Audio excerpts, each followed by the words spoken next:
Yn gyntaf, dwi'n mynd i dorri'r crwst off y bara yma. Just unrhyw fath o bara gwyn, dim byd i ddrud na ffysi. Y rheswm am y bara yw bod e'n mynd i socian lan yr wyau yn y disgyl. Allwch chi defnyddio'r crusts mewn stwffyn, felly peidiwch taflu nhw, neu rowch nhw'r hwyed. Fi'n siŵr bod nhw'n hapus do hwnna. Torrwch 5 darn o fara mewn i giwbiau bach. Yna gratiwch 115 gram o gaws. Fan hyn mae 'da fi 2 caws gwahanol. Red Leicester a cheddar. Ond defnyddiwch unrhyw fath o caws ydych chi'n yr oergell. Y reswm dwi'n defnyddio'r caws yma yw bod e jyst yn atgoffa fi o caws Americanaidd. Os ydych chi efo llysiewyr, os dim chi roi Selsig mewn na bacwn, allwch chi roi mewn spinach, shibuns, tomatoes, pupur, unrhyw beth. Mae unrhyw beth yn rili blasus. Mewn powlen, ychwanegwch 12 wy, 250 ml o lath, 1 llwyfwrdd o bowdr mwstard, halen a phupur, a churwch yn dda. Ffriwch 450 gram o gig Selsig. Cyn i ychwanegu at y ciwbiau bara.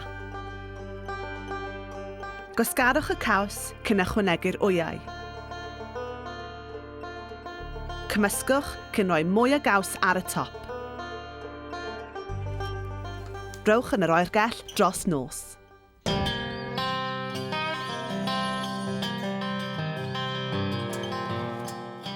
Yn y bore, cynheswch y ffwrn i 180 grad Celsius.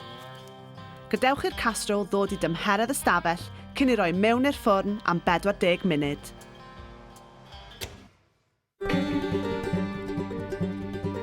Y ffordd orau i weini hwn ydy gyda'r bisgedi brecwast yma. A phwy well i helpu na'n nghefnder Dan sydd wedi dod draw i Gymru ar gyfer penblwydd nan. Oh, wow. So I've prepped everything. Mae e'n hen law ar fwyta'r bisgedi yma. When was the last time you made biscuits? Oh, it's been a year and a half, maybe. We've been more on the buttermilk pancake kind of kick lately. Good. Okay. Rysait fy hen fodryb antirini yw hwn. Trwbiwch giwbiau o fenyn mewn i gymysgedd o fflwr, chydig o bowdr codi, pinsied o halen a llwyed o siwgr man. Oh, that feels Does that feel good? amazing. Ar ôl ychwanegu llath, tynnwch y gymysgedd at ei gilydd.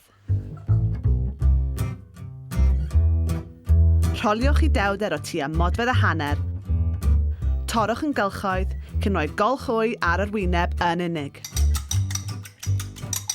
Try not to let it drip down the sides because that'll stop it from puffing up in the oven.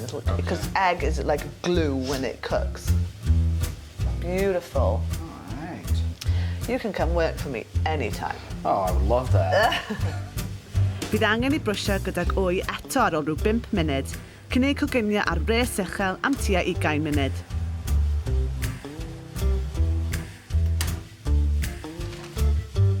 A dyma'r rysait brecwast arall. Enw hwn yw sausage gravy neu country gravy.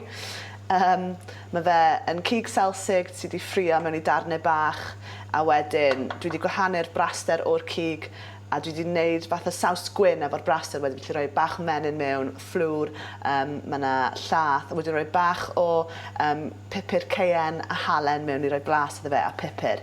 Felly mae'n really hawdd a fi'n gwybod bod e'n swnio'n really odd i cael sausage gravy mae brecwast ond mae fe jyst yn rhywbeth really traddodiadol a mae fe'n mynd yn berffaith efo'r bisgedi brecwast dwi wedi gwneud ac y casserole wy a dwi'n really gobeithio fydd y teulu yn hoffi fe. Dim ond un peth ar ôl felly, cael pawb rownd y bwrdd a bwyta. Mae'n llwy, Mari. Mae'n llwy.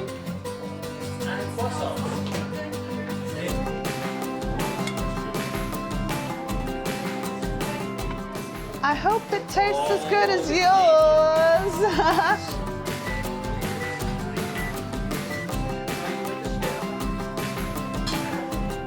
Becca, you've outdone yourself. This is wonderful. Oh boy, those eggs are just delicious.